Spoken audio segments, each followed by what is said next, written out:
ցանկալի անդրադառնալ այս հասնի պետք է Երեմ Սարգսյանն ինչ-որ ունեցան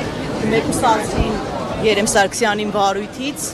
եւ որպես կապ կանչեցին այսպես հարցակցության սա փաստաբանական ինստիտուտի վրա ինչ անդրադարձ կարող է ունենալ եւ արդյոք հարված չէ փաստաբանների աշխատանքը Մամուլից տեղեկացա որ Երեմ Սարգսյանը ինչ որ հանդիպման է ներկա եղել ու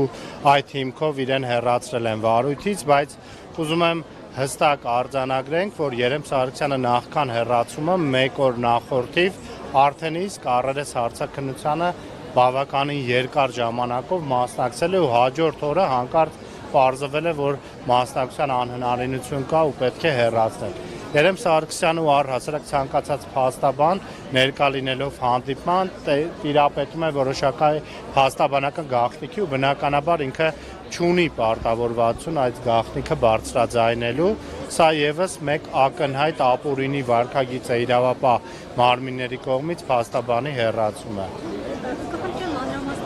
Պարոն Սարգսյանը ամբողջությամբ է հեռացվել վարույթից որպես փաստաբան, թե ինչ-որ մի կարճ ժամանակ ինչպես կանրադառնա հենց այս դեպքում Գագիկ Ծառուկյանի վրա։ Անկեղծ ասած ես մանրամասներին չեմ տիրապետում, որտեղ քրեական գործի նախաքննության փուլ գոյություն ունի, ես ինքս այդ process-ի մեջ ներգրաված չեմ, բայց կարծում եմ ամբողջ այդ քրեական գործի վարույթից է հեռացվել, ոչ թե միայն այդ մեկ դրվագով վկայի կարգավիճակ ստանալով։ Հասկանում սրանով ինչ ազդակ է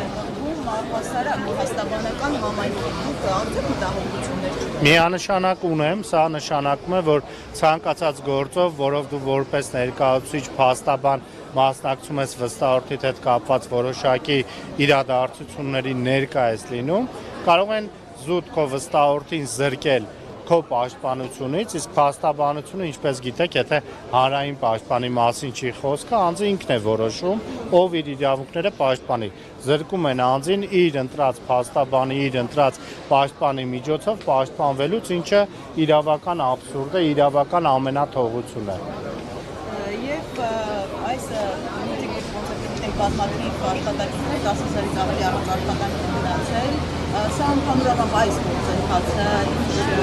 կարող է ազդեցություն ունենալ ներդրումային միջավայրի վրա, որտեղ այդտեղ արդեն խոսքեր են սեփականության իրավունքի եւ սեփականությունը պաշտպանելու մասին։ Ապօրինի գույքի բռնագանձման պահանջով ես հանդիսանում եմ նաև պարոն Ծառուկյանի փաստաբանը ու այդ մասով առավել տեղեկացված եմ, քան քրեական գործով, որով հարցեր ուղղեցիք, այս գործով աննախադեպ process է տեղի ունենում։ Ես որքան որ ինձ հիշում եմ, որքան որ պատկերացումներ ունեմ նույնիսկ նախքան փաստաբան դառնալս, ես երբևէ նման իրավիճակի ականատես չեմ եղել։ Բոլոր ընկերությունները կապարակնքված են, ոչ մեկ չի կարողանում նույնիսկ մուտք գործել։ Պարոն Ծառուկյանի տարբեր բիզնեսներում նույնիսկ կան այլ անձանց, չգիտեմ, տեխնիկա, մեքենաներ, որոնք այս process-ի արդյունքում այլ անձինք, ովքեր որևէ կապ չունեն այս process-ի հետ, պարոն Ծառուկյանի հետ, չեն կարողանում իրենց անձնական գույքը նույնիսկ անել։ Սա միանշանակ ներդրումային միջավայրի վրա ուղղակի ազդեցություն է ունենալու։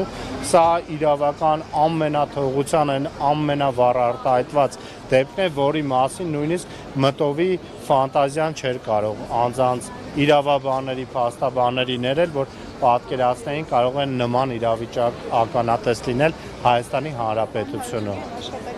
Հարկադիր բարապուրքի մեջ գտնվելու այդ process-ի պատասխանատվությունը ի վերջո ով է վերցնելու իր վրա։ Ամեն դեպքում պետք է Հայաստանի Հանրապետությունը վերցնի, որտեղ այս process-ի արդյունքում է, որ ընկերությունները զրկվել են բնականon գործունեություն ծավալելու հնարավորությունից, բայց կարծում եմ այդ հարցը այսօրվա իշխանությունն իրավապահ համակարգին չի հետաքրքրում այդքան։ Պատրաստում եք նաև ձեր մասով էլի սեփականության այդ խլելու հանգամանքը նաև վիճարկել հայաստանյան դատարաններից դուրս եւ այս երևույթը ընդհանրապես քանի որ սա առաջին երևույթը չի մենք հետ ունենք նախօրինակ ինչ հետևանք կունենա Հայաստանի միջազգային վարկանիշին իրավունքի տեսակետից Քանի որ ես ուժեղ Հայաստան դաշինքով ընտրվել եմ պատգամավոր օգոստոսի 2-ից դադարեցնելու եմ իմ փաստաբանական գործունեությունը, բայց վստահ եմ, որ թմում ներգրաված մյուս փաստաբանները միանշանակ յուրաքանչյուր օրենքով չարգելված եղանակներով եւ Հայաստանում եւ Հայաստանից դուրս այս խախտված իրավունքները պետք է պաշտպանեն։ Հակառակ դեպքում դա կդիտարկվի այս պրոցեսի, ապուրինի պրոցեսի օրինականության շղարշի հաղորդում ու դա ինքնին նաև օրինակ կդառնա մնացած բոլոր անձանց, ովքեր որևէ ձև իրենց անհամաձայնությունը, իրենց հակա մոտեցումներն են հայտնում իշխանությանը, կհայտնվեն նույն իրավիճակում իմանալով, որ այս մի դեպքում ամեն ինչ խլեցին ու ոչ մեկ դրա համար պատասխան չտվեց։